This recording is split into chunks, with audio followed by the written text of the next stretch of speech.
Without freedom for all, travel cannot be truly sustainable. On this week's episode of the Sustainable Travel Podcast, we'll be introducing you to 5 families, ordinary people living in Palestine in the heart of the Gaza Strip.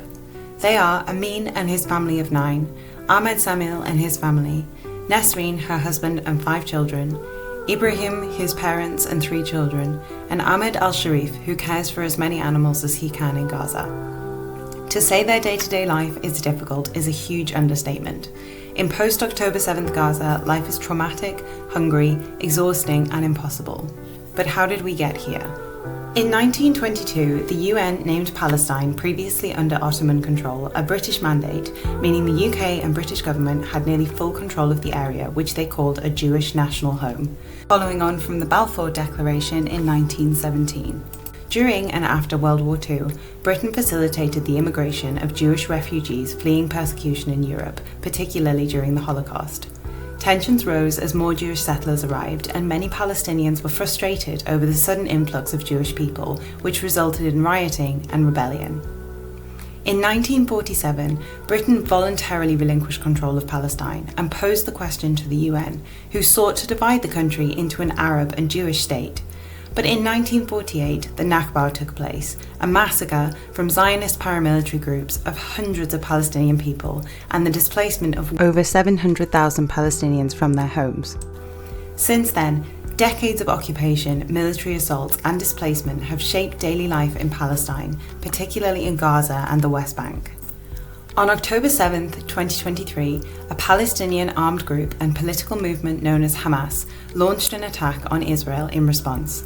They killed around 1,200 people, many of whom were civilians. It was a violent and atrocious act that must not be downplayed.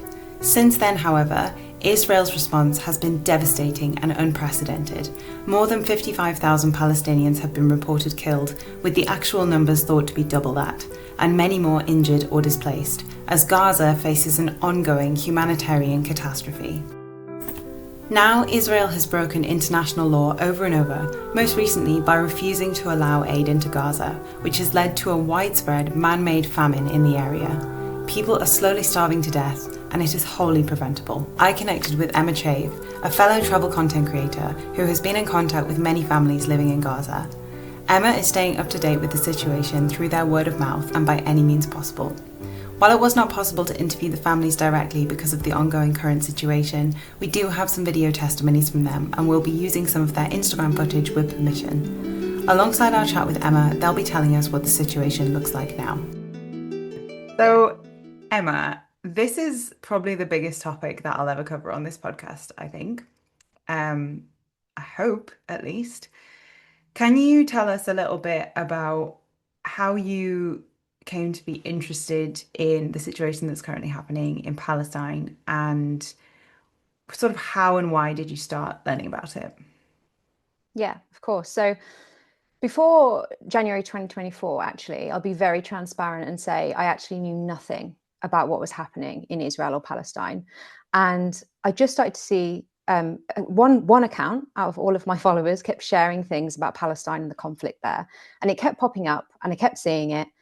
And there was just something in me that thought, I need to know what's going on. I don't know why. I can't say exactly what it was that was niggling me about it. But I was traveling at the time. And I remember that we were somewhere in Asia and I decided to spend the day in the hotel room and just read all of their stories, which they'd saved, Google, learn as much as I could about what was happening, about the situation.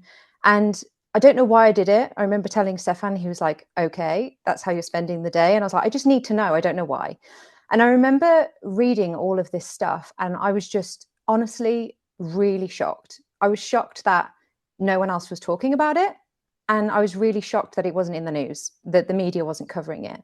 I wouldn't say I watch a lot of news, and obviously the media does suppress this anyway, which I know now, I didn't know at the time.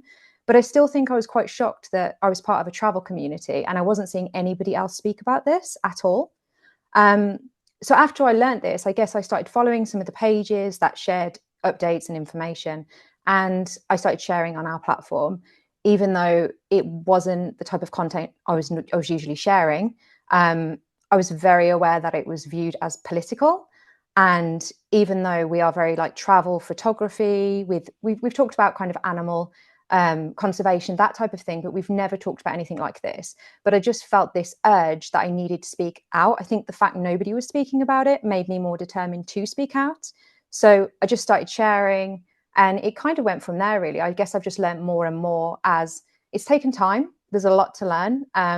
But I've started, reading a lot of books, and the more I've learned, the more strongly I guess I felt about speaking up about it. Yeah. I think for me, it was actually quite a long time ago that I first became interested, like maybe when I was at university, which is Yeah. 100 years ago now, like it's probably about 12 years ago.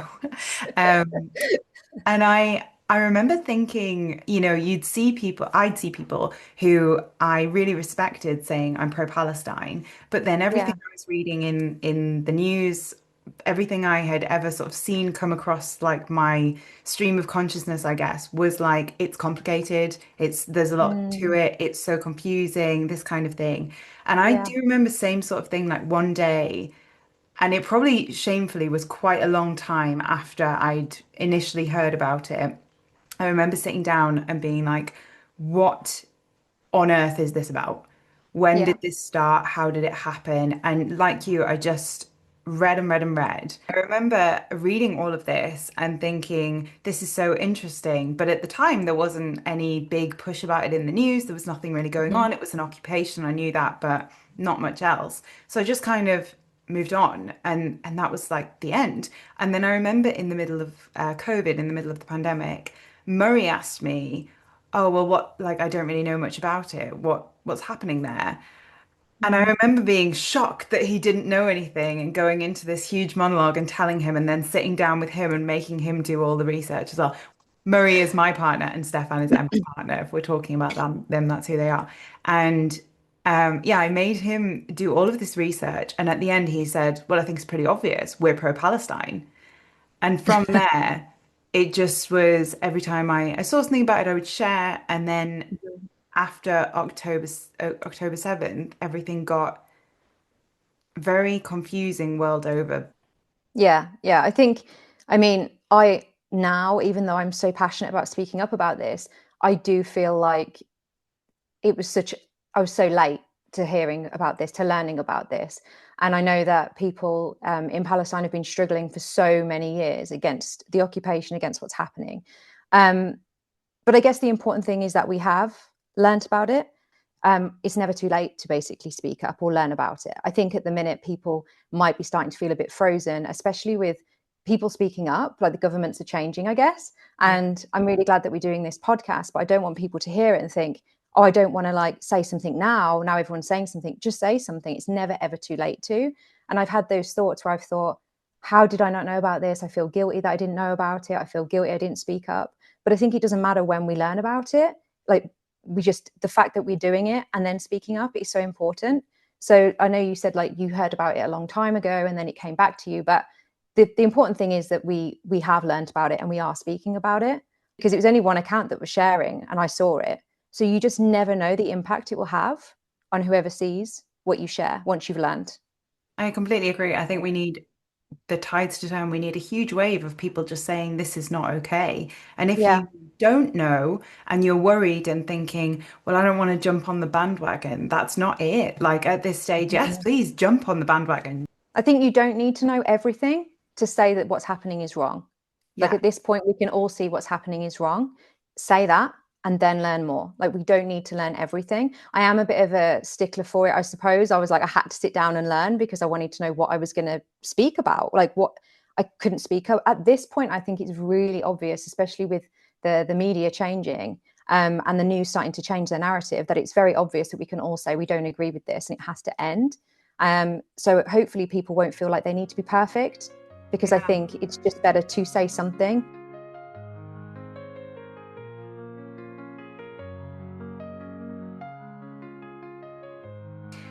And among the people who are still alive, the 2.1 million Palestinians who are still in survival, are five families that we have met, or Emma has met, that have been verified, that are just trying to survive day to day and get their children through this horrendous situation. So, Emma, can you tell us a bit about these families, how you came to know them, how you came to be friends with them, And what's your relationship with them like now? Yeah, of course. So before, I think before December 2024, I hadn't spoken to anybody in Palestine or Gaza. So I was speaking up about this, but I had no connection. And it was when I started to speak up more about Palestine on social media, I started to get messages from people that said that they were living in Gaza, they needed help buying food, they needed support. It took me a little bit of time to realize what was going on. So I was still very much learning. I didn't actually realize that there was no jobs pretty much. I think unemployment, I think I saw today, had like risen to a new high. I think there's only less than 20% of people that are employed there. So there's no way of making any money. And food is in such demand because not enough is getting into the country. So unfortunately, a lot of the people living in Gaza have no choice but to reach out to the outside world and ask for support. And they do this generally via social media, because it's the easiest way to contact people. So the first friend that I made in Gaza was Amin, who reached out to me with a heartfelt message asking me to support, explaining his situation, sending me the donation link. I meet Emma online on the Instagram. I sent to her a follow from a post that support Gaza, and then she accept the follow, and then we have a conversation and we talk together, and day by day we became a good friend. And I remember, clicking on his profile and, just to think like, who is this or what's happening? And he had shared so many different videos talking about the situation there, about what was happening, about what him and his family were going through. And I remember it feeling very different. Suddenly I felt more connected, I suppose, had a better understanding, more transparent understanding of what some of the families were going through. Obviously, it's just a fraction of what they're experiencing, but he was sharing it on stories. And through that, we got talking, not too often at first. I donated when I could, and just spoke every now and then, and kind of built a friendship from there, really, where at this point now, I speak to him almost every day. She is really a nice person, and she is really a good human that always choose the right way of every case. And may Allah protect you and protect Emma and Emma, because you are very good friends and very good persons. I speak to his sister almost every day as well, just to see how they're doing. And I've kind of watched their journey throughout. Before the ceasefire, obviously there was a ceasefire at the beginning of the year for a period of time, and I watched as he started to try and rebuild his home. And then obviously the conflict, the attacks, the bombardment began again. So I've kind of watched through all of this, and I would say that we have a really good friendship now, where I think that he trusts me and his sister trusts me that I am really trying to help. And that's kind of how I made friends with the other families as well. And now about the situation here of Gaza, I think all the world watch the news every day, and now the situation here is very difficult, and these days is the most difficult days from the beginning of this war. As content creators, we know how exhausting it is to perform, to always show up on camera. So I can't even begin to imagine how that must feel, experiencing what they're experiencing every single day, having to show up, because if they don't, they're not reaching people and people aren't going to donate to them, and they're not going to be able to support their families. And despite all of that, like you said, you see the post on social media, and then you'll send them a message and you'll say, oh, like, I've just seen your story, I'm worried about you, are you okay? And the amount of messages that I get back from Amin, from Ahmed, from all of them, where they message me and they'll say, don't worry about me, don't worry yourself, you're going to tire yourself out, like, look after yourself, and like, are you okay? How was your day? And I find it difficult to hear, honestly, because they should not be worrying about us. Yeah, for sure. But ultimately for them, it is reality, and they can't keep like every day just being miserable and like feeling so sorry for themselves. Like they have to just keep going and try their best to live another day. Being resilient is not a reason to forget them. Like, we have to look at Yeah. what they're going through and understand that just because that's their normal, it doesn't mean it is normal. It doesn't mean it's No. okay. It's not okay. And Mm. that's what we're here to do.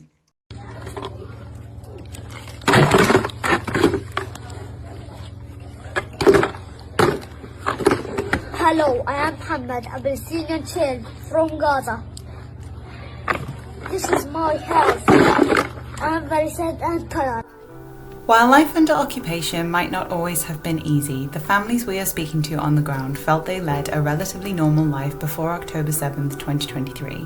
They had jobs as teachers, doctors, engineers, students. Their children played and had fun like children normally do, and the animals that have now been abandoned were mostly once pets, not suited to a life on the street. Nasreen told us about a typical day in her life before the October 7th bombing. I will talk about a normal day before this difficult time and disaster that befell us began.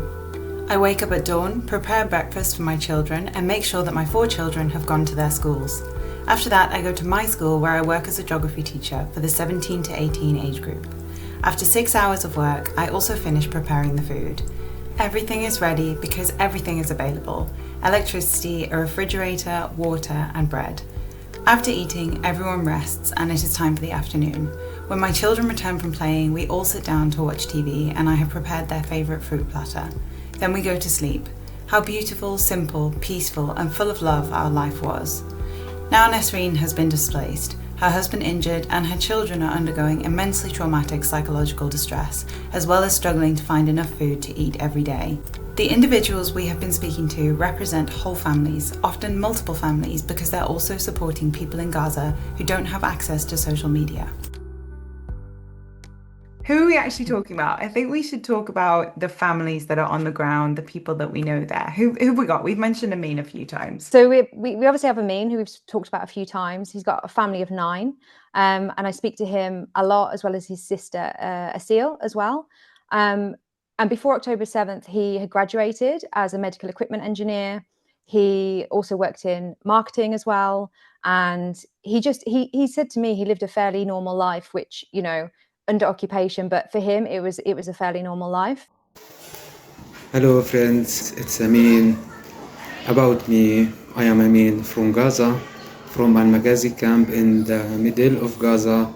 I am 26 years old, not actually 26 years old, but in a few days I will be 26. I am medical equipment engineer. I graduated from the university in 2022 from Al-Azhar University in Gaza, and I was working in the marketing before the war. Obviously everything has changed now for him, as it has for everybody there. Amin is like a joker, you know, he's always joking with us, and if he can't joke with us because he's too tired or he's got too much going on, he's always very apologetic about it, like it's not his true personality. We also, another family that we are supporting in the campaign is Ahmed, who is Amin's close friend, and they do see each other like family, pretty much brothers, they always say. And he is a very different person to Amin, but they get on really well. He's an animal lover. He used to be a horse trainer as well as doing other jobs, loves nature, really wants to travel. And he has given up his dreams repeatedly, you know, things he wanted to do to support and care for his family. Ahmed is just such a genuinely nice man, like, so, and he really does care about like all creatures, great and small. Like, I know it's his dream to set up a horse cafe where, you know, people drink coffee with horses in the background, and it's like a dream. I would love that. I would love that. I've said we'll definitely go, right? Because that would just be the best day. When we asked Ahmed to tell us about himself, he said, "What I am most proud of is that I am a kind-hearted person. I love all people, I love gatherings between people, I love horses and cute animals, and I am proud to be from Palestine, especially from Gaza, and I am fighting for my freedom. Animals here in Gaza are suffering more than us because of the famine. They are suffering a lot. The Israelis killed my horse with a sniper bullet to the head. Sometimes they bomb the area where the animals are, and they die from the intensity of the bombing. I hope everyone will take action to save the remaining animals. I can save them, but I need a lot of support." We've also got Ibrahim on the campaign, who is the most kind-hearted soul. You know, he's had such, everyone's struggling, but he's having such a bad time at the moment because his father, who he looks after, had a heart attack during ever since October 7th, I think, from the stress that was brought on. He's also had other health conditions. So he's supporting his parents as well as supporting his children. Yet he always takes the time to reach out and check in. And he's such a lovely, gracious person. Ibrahim, like, I mean, as you said, I think his situation may be the toughest. Like, he's not only supporting elderly, injured parents, but also three young children. And I think he's been displaced now 13 times. So Yeah. at the moment, he's lost 15 kilos this last month and is just trying to keep everybody alive and almost sacrificing his own health to try and help them. So his situation is very, very dire. And a lot of our conversations, I know yours as well, focus around his situation. So it's a very different relationship from with Amin and Ahmed. We asked Ibrahim, what's something you wish people knew about Gazans that they might not expect? And he said, we love life, we love laughter, art and music. We're not just numbers on the news, we are human beings with beating hearts and big dreams, even through pain. Some people think this is a temporary crisis, but it has been going on for many years. We're not part of a war, we're its victims. We've also got Nesreen, who is another really kind-hearted, lovely soul. She's got 5 children. Before October 7th, she was a geography teacher, so she used to teach in schools. Again, I know she's shared with us how life was very normal. You know, she'd put the washing on, the kids would be doing their homework, and now life is just unimaginable for all of them. But she's always so lovely. When you reach out to her, she'll send you, you know, loads of hearts and say, I'm so glad to hear from you. How are you? And just really, really lovely, kind person. Nesreen, she's just like everybody's mum. She wants to, even with us, she's calling us my love, my sweet. And even though she's got these 5 other children to think about, she's still so caring, so maternal.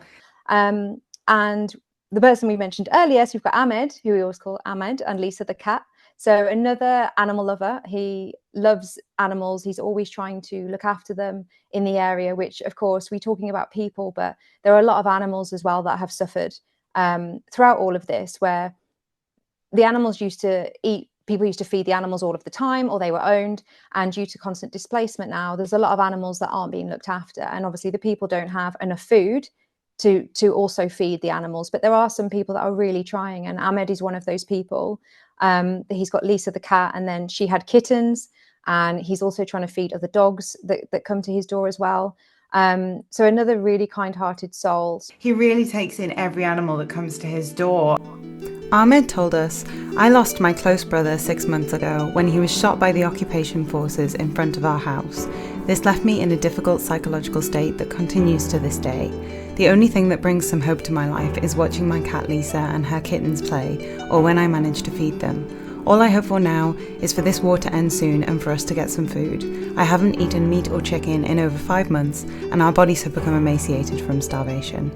We've got 5 families. They're all really different, but I think you'd agree with me that they're all lovely people, and all completely different backgrounds as well, but they've given us kind of a glimpse into their everyday. Yeah. And I think that's something that really, really kind of touched my heart, I suppose, that they're sharing this online, and they'll tell me, I remember Amin and Nasil telling me about how all the cats turn up to their house now because they know that they're going to get fed something.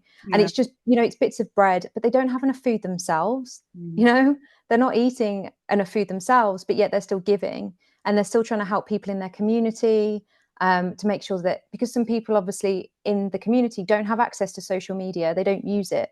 So for them, they have no way of reaching out to people. And I know that there's a couple of people that are really, really taking upon themselves to support these families in the community. I know Amin's one of them. I know Ahmed's done the same thing, where they're trying to give a bit of extra support to other people that don't have access, perhaps, to people donating. The humanitarian situation is very difficult, and the famine is very wide and it's very strong. There is a big lack in the food, in the flour, in the water, in everything, and the hospitals here does not work completely, and there is a lot of things that lack here. There is a big lack in the medicine here, and the weather is very hot here, and there is no electricity, and everything here is very difficult. The word genocide or famine is not enough to describe what happened here.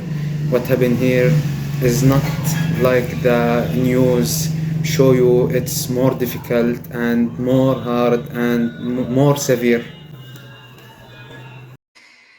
So I think people are a bit confused about why Gaza is starving. You know, we talk about Gaza is starving, and I think I also think from my own perspective that there are a lot of accounts out there that live in Gaza that are very good at presenting an online presence along with the reality of the situation, but the reality as they need it to be told in order for them to, I guess, generate income and have an online community. And I think you'll probably Yeah. be really good at explaining what I mean by that. But I think that amongst like all the propaganda that we're being fed by the news at the moment has led to people being very confused about how this country can be starving. And so can you help us understand a bit more about why Gaza's starving? What does that mean? And I know that you don't know the reality on the ground exactly, but what have you been told and why is this happening? Yeah, of course. So it's not something that's just happened quickly, I guess, is the biggest thing. I know right now the media is suddenly covering it. It feels like it's kind of just come out of the blue, but it hasn't. This has been going on for a really, really long time. And I think there's always been difficulties with getting things in and out of the Gaza Strip specifically, because it has been heavily occupied. The borders have been heavily controlled. But since October 7th, there has been basically a wax and waning of how much aid and food is allowed into the country, depending on what's happening, depending on the situation. So this has ranged from complete blockades, which we've seen since March this year. There's been a complete blockade bar some aid trucks through a foundation, which we'll touch on in a second.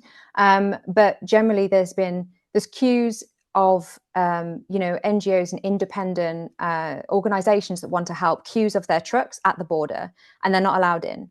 And that's been a complete blockade since March. But prior to that, it had been phases of complete blockade, then trickling some aid into the country. So what this has meant that at least for the last however many months since October 7th, people have not had enough food. They haven't had enough food to nourish themselves. So this starvation has been building for a while. It's not a sudden thing. So people are already weak. People have already lost an awful lot of weight due to this situation. And it's being used, aid is being used as a weapon.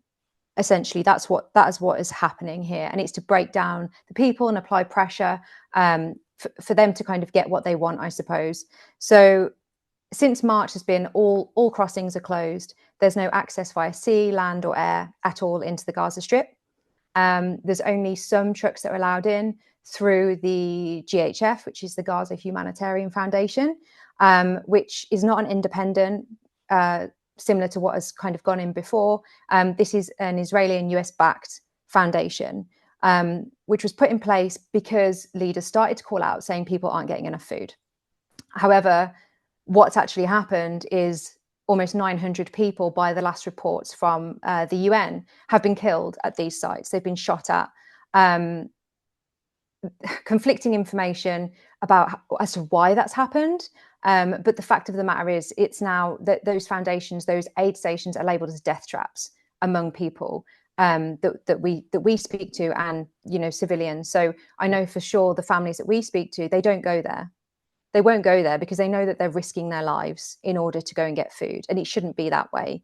So that has been a massive issue. And I think the other side of the complex situation is that some of the goods, some of the flour, or a lot of it, is actually looted by militia from these aid stations, and it's sold at really, really high prices in the markets. So I know that the last time that we looked at, I think the prices have increased even more since we looked at it, even last week, because of the situation escalating there, if they can even get hold of it right now. But last week it was between $400 and $600 for a 25 kilogram bag of flour, which would last the average family 10 days.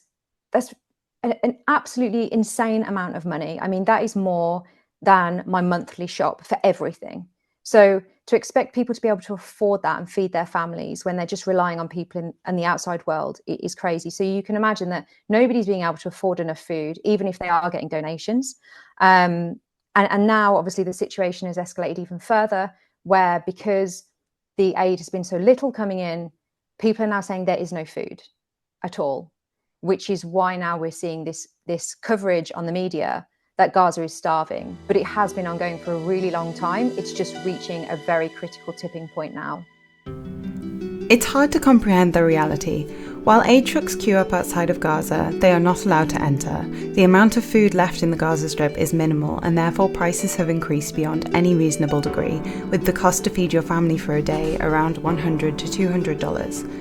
Food is mostly bought with cash, but the fee to withdraw cash is 40% currently, meaning if you want to withdraw $200, you'll end up with $120 left after withdrawal fees. One bag of flour takes up most of your money, so you can make bread, but flour is now so scarce that it really can only be found in 1 kilo bags, nowhere near enough to feed a family for a day. Blocking aid in times of humanitarian crisis is illegal by international law, so in response to mounting global pressure, Israel formed the US-backed organisation, the GHF, the Gaza Humanitarian Foundation. Though this foundation does bring food into Gaza, it is minimal amounts, and our friends on the ground tell us the situation is nothing like what it seems. Nasreen told us most of the aid is stolen by thieves and traders here, who then sell it in the markets at exorbitant prices. Amin tells us the reality of visiting these sites. Most of the working hours of these sites are at night. People start heading there from 10 p.m. and wait. During this hour, the army continues to shoot or shell people. While people are waiting, aid trucks enter and their cargo is unloaded. Often the amount is very small, not enough for the hundreds of thousands who are waiting. Then a flare is fired into the air, and at this moment, people start running towards the sites. The fastest one gets the food. While they're running, people are falling from gunfire. Whoever falls, no one comes to help them because everyone is busy getting food.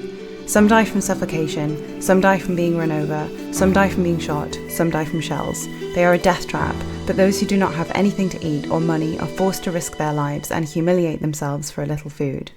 In other words, it's a real-life Squid Game. Meanwhile, unemployment is at an all-time high in Gaza. The only way for people to get money to avoid these sites is via charitable donations. I think now it's pretty much a case of trying to find like 1 kilo bag of flour here and there. You know, there's food, but there's hardly any food. And I think there's not enough. There's not even enough trucks coming in general, I think, for people to be selling. So the situation there is ever evolving. We don't know. Every single day we're like, have any trucks come in? The people that are living there, they don't know either. You know, multiple times I've said to Amin, is there trucks coming in? He'll think trucks are coming in. He'll go and wait to see if trucks come in. And it's the situation there has ranged from no one turning up to, and this isn't at the GHF sites, by the way, sometimes it's just sporadic that they'll hear someone is coming in.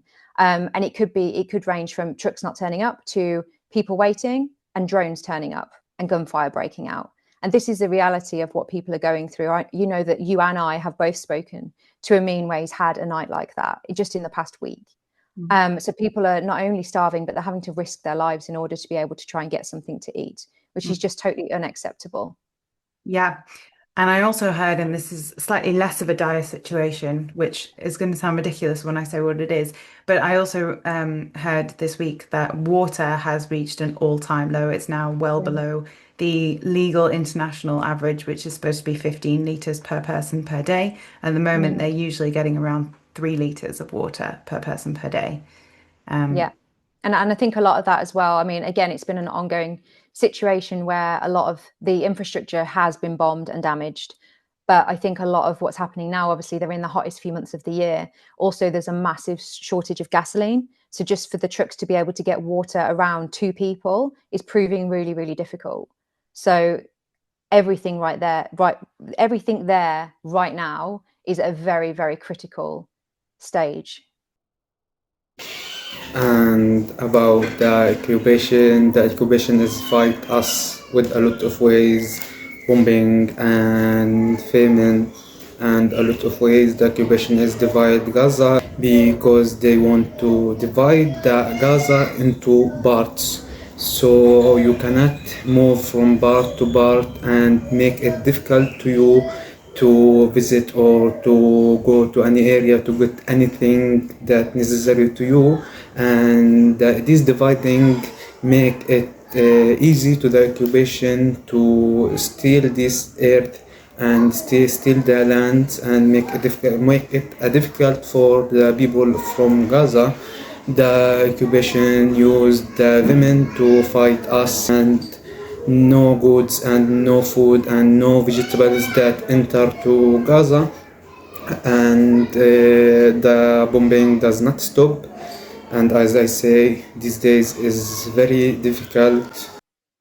So, while this is all going on, this kind of forced starvation of the people of Gaza, the IDF, so the Israeli Armed Forces, are still occupying the Strip, and they're also applying pressure in other areas of Palestine, such as the West Bank, taking properties off people who are living there. So, from what you've learned from our friends, do you have any insight as to how this is affecting day-to-day life in Gaza? Yeah, so obviously we don't hear a lot of it in the news. I don't think we see reports of how many people have been killed every single day. But I think the biggest things that are affecting people in daily life that we speak to is they hear shooting all night. That is probably the most terrifying and scary thing. And it's not just like one or two of the families that are telling us this, but this heavy bombardment seems to begin at night. I don't know why. I don't have the information as to why. They do feel that it's being done intentionally to just kind of torment people, to keep them awake, to make them suffer. I can't see any other reason why you would start doing this in the middle of the night. But we've seen repeated videos directly from the families where you can hear gunfire. All you can hear is bombs, gunfire all night. So this bombardment is continuous. It's every single day. It's not occasional. It's continuous. And more than that, there's now more displacement. So we know we spoke to Ibrahim the other day where he'd been displaced again. Because now the IDF are advancing in central Gaza, which is an area they haven't advanced in, they haven't moved into before. So there's going to be more displacements for families when they're already weak, they're already tired, they don't have the money for transportation costs. While displacements are tough and expensive, the constant bombardment is causing other trauma. Nasreen told us, rockets bombed a shelter school very close to us, and my children saw the remains of children and women before their eyes. They were terrified and shocked. How terrible this is. Their hearts were filled with fear, terror, and very painful scenes. Since the last trauma they went through, I have been putting cotton in their ears so they can sleep through the bombing at night. So this is another thing, as well as kind of the shooting, the fighting. Not only are they concerned about being killed through gunfire and bombardment, they also are being starved, and they're also then being forced to move when they don't have maybe the energy or the transportation costs to move. So I think all around, it just feels like they're trapped, I suppose, in this situation with nowhere to go. And they're not being given any options by the IDF, although they will tell them you need to move. Where to? You know, they've been told this before. They've been told to move, and then those new areas are also attacked. So it's really, really an impossible situation for the guys there in Gaza. Yeah, it's torture, like it's systematic torture. They're ultimately trying to keep them up all night so they can't sleep. So they're just, constantly feeling delirious, like they can't move fast enough if there's a situation where they need to get out of the way. The transportation costs are really high because the fuel is at like an all-time shortage. So they can't move even if they're told to. They can't eat. They've got not enough water. They're just all of them really in a situation of constant torment. Yeah, and you just feel like the more that you hear, the worse it becomes. So I think last week there was a new order from the IDF that no one was allowed in the sea. They are now banned from going into the ocean, and this has been covered by the news as well. So they haven't said why, but they've said they're not allowed in the ocean. Nobody is allowed in the sea. And if you think that they're in the hottest few months of the year, this is one of the ways that people are managing to kind of cool themselves down now when they're living on the coast. And I think as well, some of the fishermen, they were allowed to fish, but only very, very close to the shore for the past many, many months. They weren't allowed to go very far out because there are IDF boats that are not allowing people to go out and fish. So even that small amount of fish that they were catching, it was very small, but now they can't even do that. I saw a video yesterday of basically the sea there, and somebody was filming, and there was just missiles being rained down into the ocean while there was these two little boats to make the fishermen get out of the sea. And it just feels like every single thing they try to do to survive, they are not granted the permission to do that. In the next part of the show, we talk about the so-called humanitarian camps Israel has proposed setting up in Gaza. It's important to be clear that this plan has not been confirmed, but our friends in Gaza think it is likely to happen, and most of them have told us that if offered the chance to leave with their families, they would take it. I also heard, and I know that you know a bit about this as well, that there are plans to set up an area of Gaza as, I think they even have used the words concentration camp, to contain the remaining civilians. And I think they were kind of saying that people might be offered the chance to leave, but ultimately, if they choose not to leave, they'll be going into this camp. I know it's a hard question to answer, but how do you think this would affect life for our friends there if they chose to go? I mean, at the moment, I guess none of us know what these camps are going to look like. I think when the comment was first made, it was very much, a lot of the members of the Israeli government said, "Oh no, this isn't a fact. This isn't going to happen." But slowly, it's materializing that it looks like this is going to be something that they are looking to implement. We don't know what that's going to look like. Like you said, what we do know is that these are the words that they've said, is that they're going to move everybody into these camps, which they're calling kind of humanitarian camps, but they have been coined concentration camps by everyone around the world pretty much. And they're going to be moved into these camps. Anyone that refuses to go will be assumed to be terrorists, essentially, be part of Hamas. So they will be killed. So they have no choice. If they do go ahead with this, everybody will need to go to these camps. And from the article I was reading, it was saying that people will be searched and checked before they go into these camps. And then once they're in there, they will have the choice whether to leave or not. So they won't have the choice before they have to go in, before they have the choice whether they can leave through the border to another country if another country will take them. So I guess the biggest concern, I would say, from what the conversations I've had, would be that they would lose contact with the outside world. We don't know what these searches are going to include, like what they're going to involve. Are they going to take their phones? Are they going to stop them from having contact with people in the outside world? And will they really be given the opportunity to leave the country? I think from what I've heard from Amin, for example, and also from Nesreen, is that most people want to leave at this point. They don't see a future anymore in Gaza. They don't feel safe. Of course they don't. So they want the opportunity to leave, but they don't know, are they really going to be given that chance? There is no way of knowing, because everything that's been said it's never materialized as it was promised. It's made to look like a good thing that they're doing, setting up this camp. So at this stage, we have no idea. But I guess what we do know is that the world is condemning this. Yes, and I think even the alternative should be addressed, that when you displace people from their home and you have essentially an entire people displaced, this will be something that will happen in the near future because of climate change. So, for example, in Tuvalu, there is an entire population of people that will essentially be underwater in the next 50 years if they don't move. And the world is condemning that and saying it's terrible. We've got these people who are having to give up their culture, parts of their identity, and assimilate into a different culture. And that is essentially what we're asking of Palestinians for no reason other than someone else wants to live there.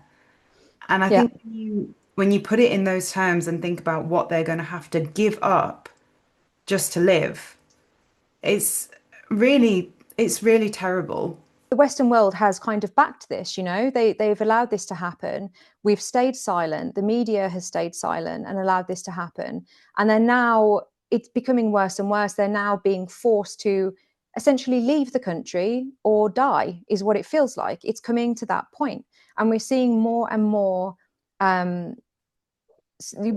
speeches come out from the government, from members of political parties, I suppose, that are actually saying, like, we need them all to leave.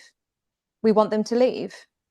I think we can go further than that. It's not kind of backed by the Western world. Our taxpayer dollars, our taxpayer pounds are financing this. We're financing this. We are essentially sending arms to Israel. Yes, it's been reduced recently, but we're still sending arms to Israel. We are still stocking produce in our supermarkets that isn't always clearly marked as to where it's come from. And we are paying for this. Pound by pound, dollar by dollar. We share responsibility. Yeah, absolutely. And I think the more that I've read, the more I've realized that it goes so far back, but it's always been unfortunately, as you and I being from the UK, our government is completely complicit and they're not doing enough.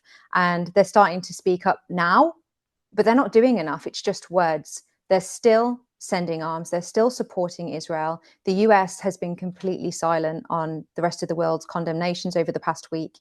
And this has been a very, very ongoing situation where we have supported them and literally let them do whatever they want for years and years and years. So this is an advice to everyone who's outside of Gaza. Support Gaza and stand with Gaza and stand with us with everything you can do, by your feelings, your words, your donation, your support, anything you can do it from your place, do it, because we need this support. I think what we were talking about there, and the fact that it does kind of seem to be falling to the individuals, is something that people around the world are very resistant to. Like, as somebody who has been speaking out about climate change and about like human rights and this kind of thing for like a long time on my page, I often see comments to the effect of, why are you preaching at like the average person? Like, why are you telling us what to do when it's corporations and governments that have caused these problems? And I think now more than ever, it's really important to say that it, like, ultimately the responsibility shouldn't fall to individuals, and it sucks that it does. But at the same time, individual actions matter. And from individuals, we get corporations, we get governments, and individual pressure is usually where this starts. I'd love to hear your thoughts on that. And I'd love to know what you think people can do to help right now if they're feeling helpless. Yeah, of course. So I've spoken out about different things before, not to the extent that you have, I have to say, but I have spoken up about different things.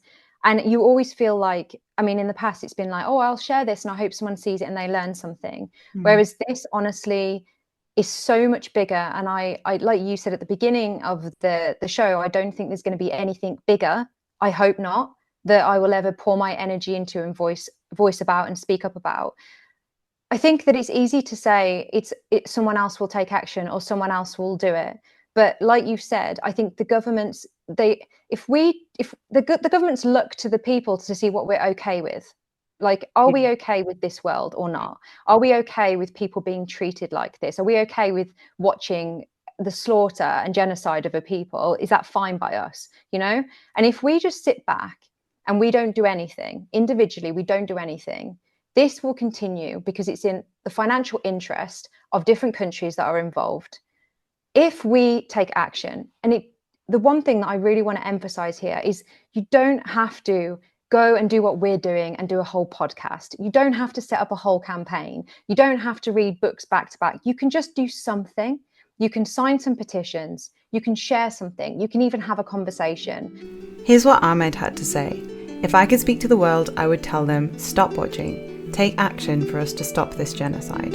Ibrahim added, don't leave Gaza alone. We need you. Don't stay silent in the face of injustice. Every show of support, every word, every donation could save a life. To list some actions that you can take. Petitions are great. They take you 2 seconds. Confirm your email address and you're good to go. Boycotts are massive. So people really underestimate the power of a boycott. Like, yes, it matters to donate, to pay your money, but to actually take your money away makes such a big stance and says, I am not supporting you. I am not giving you my currency. And if you don't know who to boycott for Palestine, you can download the No Thanks app.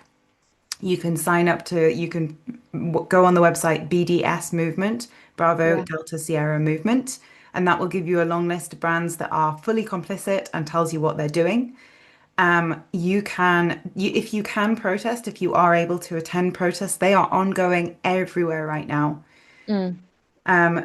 You can donate if you can currently, and the situation is ever changing. So please do, if you're watching this video a long time after we've released it, please do check the current information. But currently, the best way to donate is directly to families via Chuffed, GoFundMe links, that kind of thing, because they can receive it directly and buy food. And educate yourself. Read about this.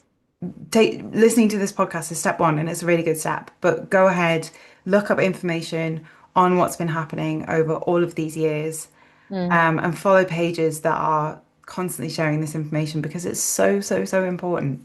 Just do something. I think everybody needs to do something. Yeah.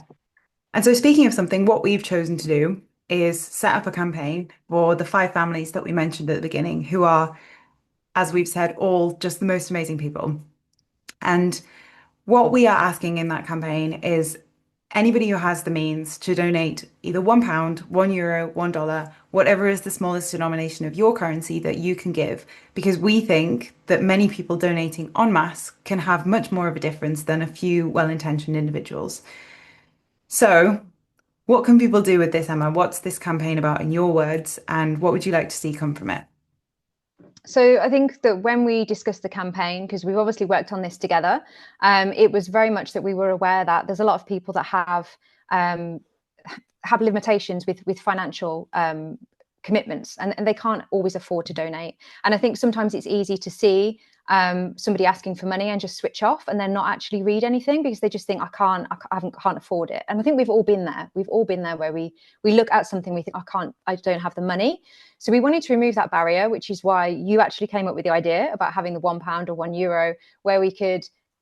Most people can afford that, or at least in my audience they can. I understand not everybody can in the world, but people that I know can. The idea was that they would click on the link, at least to have a look and read about this information and read about the 5 families. And if they didn't know anything, leave that campaign having an understanding, just a small understanding of what's happening and a little bit about the families. And donating £1, a lot of people have been so generous and donated much more than that.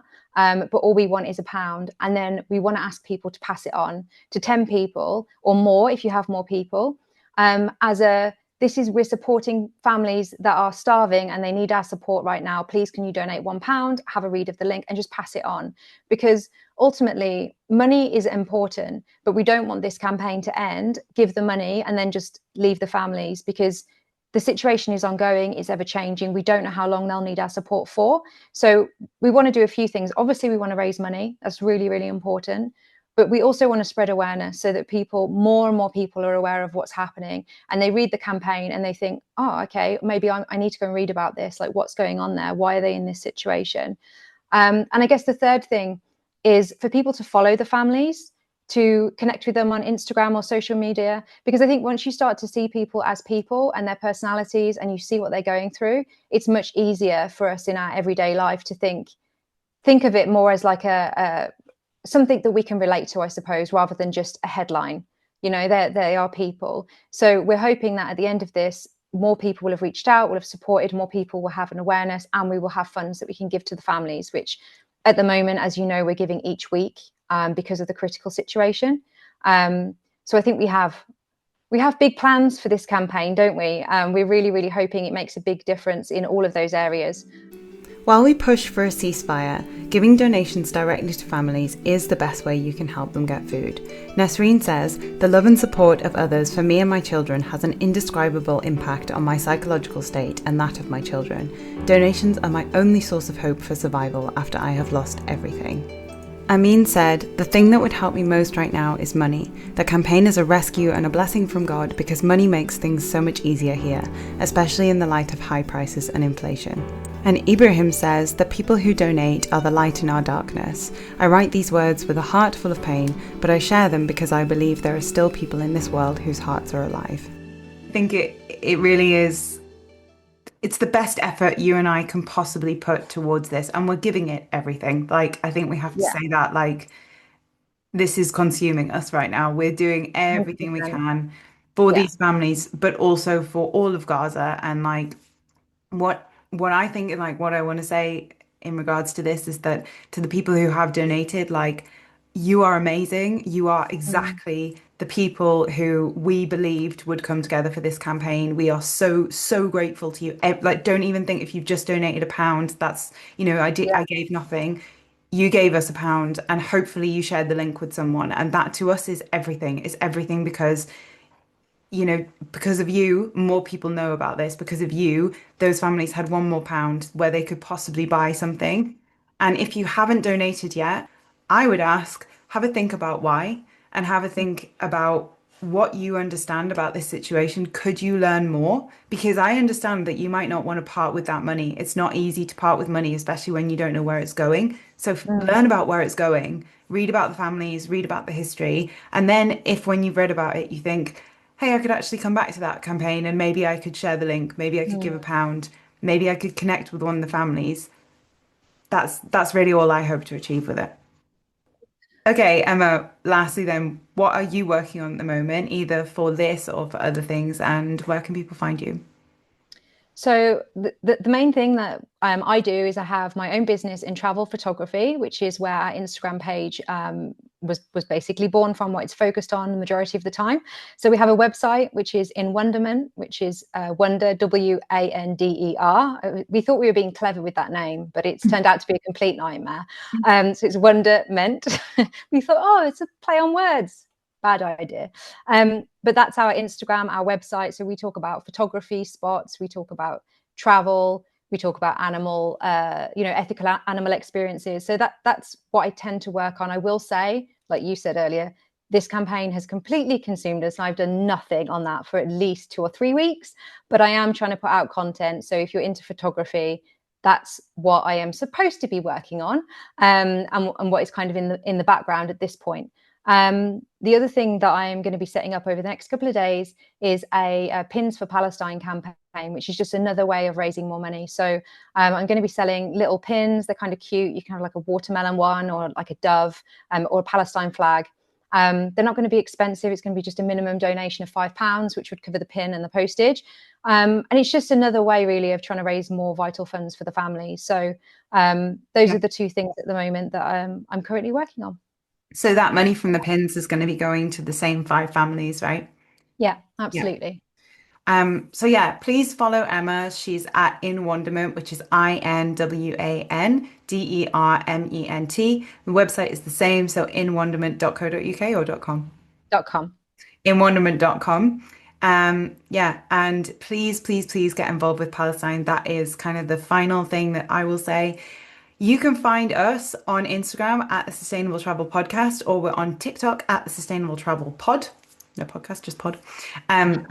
Or on my website, which is thattravel.co.uk. There's a whole podcast section and you can find a lot more information on there. Thank you so much for listening. If you're on Spotify or YouTube, please don't forget to like and subscribe. And thank you so much. Thank you, my friend, and thank you, Emma, and thank you, Emma. And may Allah protect you and protect us, and I hope ceasefire is close and that happen and we return to our normal life. And thank you. I want to say a lot, but my limited English word does not let me to say everything inside me, and I am glad that I have a friends like you, Emma, and everyone who is stand with us and support us. So thank you from my heart. I am grateful that I have friends outside Gaza and standing with us. If you want to support Amin, his family and the 4 other families in the campaign, you can donate via the link in the YouTube or Spotify description. Thank you so much for listening.